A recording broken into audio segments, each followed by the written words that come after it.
Hello दोस्तों, स्वागत है आप लोगों का फिर से एक बार हमारे YouTube के चैनल में। जैसा कि आपको बता दें, एक नई वैकेंसी आप लोग के लिए निकल के आ रही है एसएससी की तरफ से। इसके लिए जो सीजीएल लेवल की जो वैकेंसीज है, उसके लिए आपका जो अप्लाई करने का जो पोर्टल है वो ओपन हो गया। आप लोग जाके वहां से उसको अप्लाई कर सकते हैं।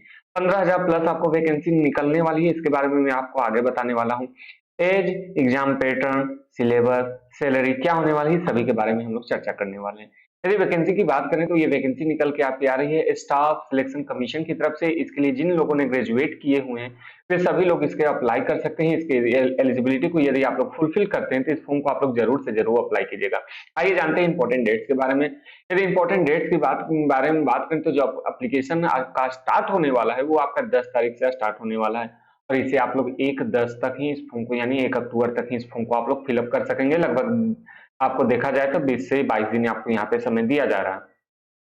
यदि ऑनलाइन पेमेंट की बात करें तो ये भी आपका 1/10 रखा गया है और ई चालान के थ्रू आप लोग 3/10 तक जो इसका पेमेंट है वो कर सकते हैं। यदि करेक्शन ऑफ डेट की बात करें तो नोटिस इसके लिए आपको निकाला जाएगा, उस समय आप लोग इसका करेक्शन कर सकते हैं। एग्जामिनेशन आपका दिसंबर में आ जाएगा, इस बात का आप लोग ध्यान रखिएगा।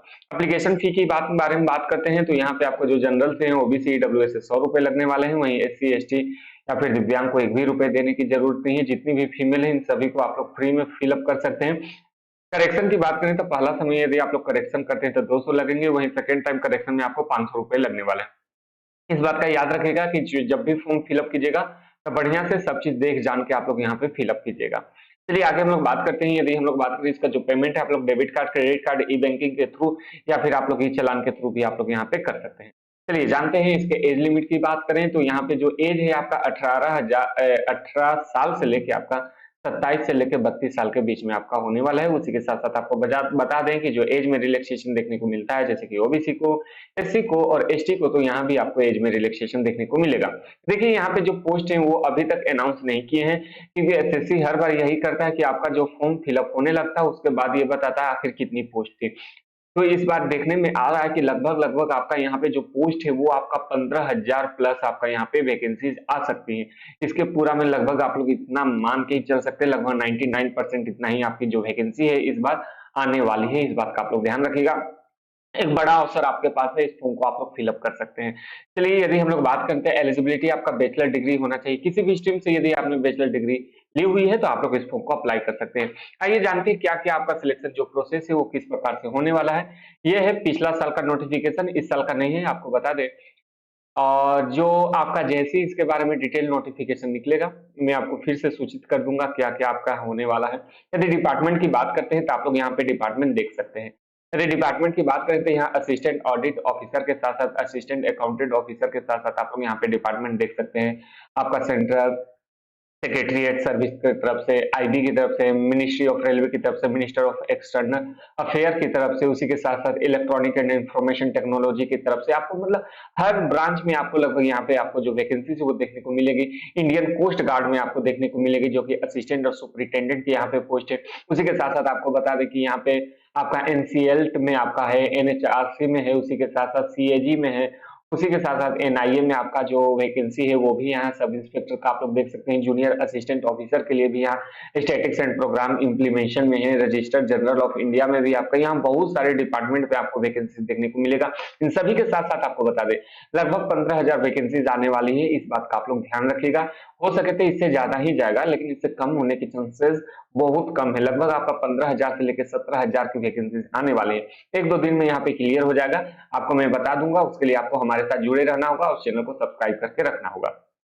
चलिए आगे हम लोग बात कर लेते हैं आखिर आपका पोस्ट क्या क्या होने वाला है, आइए उसको देख लेते हैं। यदि हम लोग पोस्ट की बात करें, मतलब आपका जो सिलेक्शन प्रोसेस क्या होने वाला है, आइए उसको हम लोग देख लेते हैं, क्योंकि ये जानना आपके लिए बेहद ज्यादा जरूरी है। कितने एग्जामिनेशन होंगे, किस प्रकार से होने वाले हैं, उसको देख लेते हैं।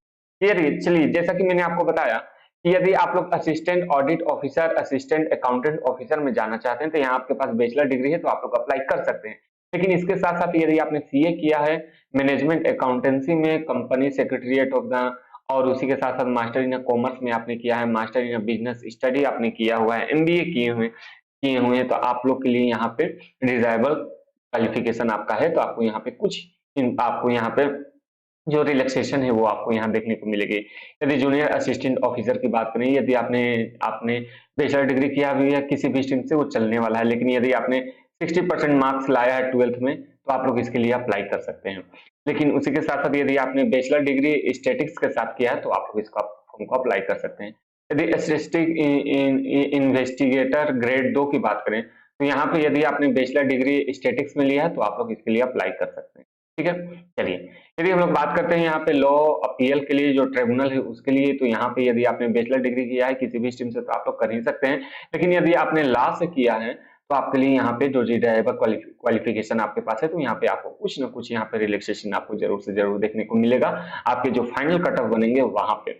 यदि हम लोग बात करें ह्यूमन राइट्स कमीशन की तरफ से, तो यहाँ से तो कोई भी बैचलर डिग्री वाला अप्लाई कर ही सकता है। लेकिन उसी के साथ साथ यदि आपने 1 साल का आपके पास एक्सपीरियंस है, तो यहाँ भी आपके लिए अच्छा बात होने वाला है। वहीं यदि आपने लॉ भी किया हुआ है, तो भी आपको यहाँ पे कुछ रिलैक्सेशन देखने को मिलेगा फाइनल कट ऑफ में।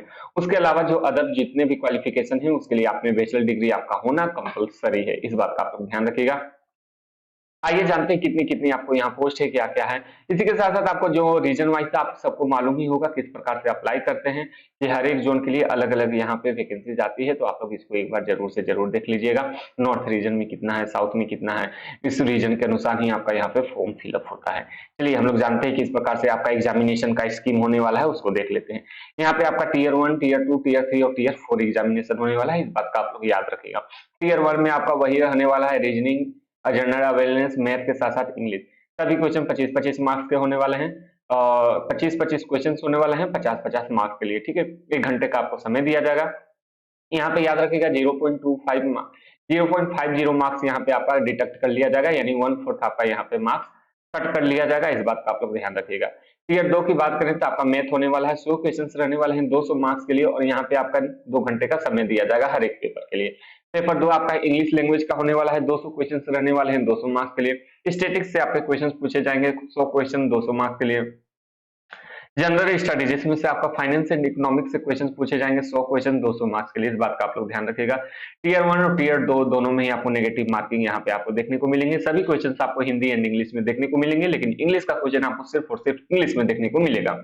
टीयर 1 में नेगेटिव मार्किंग जैसा मैंने आपको बताया 0.25 है, और यहाँ पे आपका जो टीयर 2 में है आपका यहाँ नेगेटिव मार्किंग 0.25 होने वाला है इंग्लिश में, और उसी के साथ साथ 0.50 मार्क्स आपका होने वाला है यहाँ पे each wrong in paper 1, 3 and 4 में यहाँ पे आपका होने वाला है।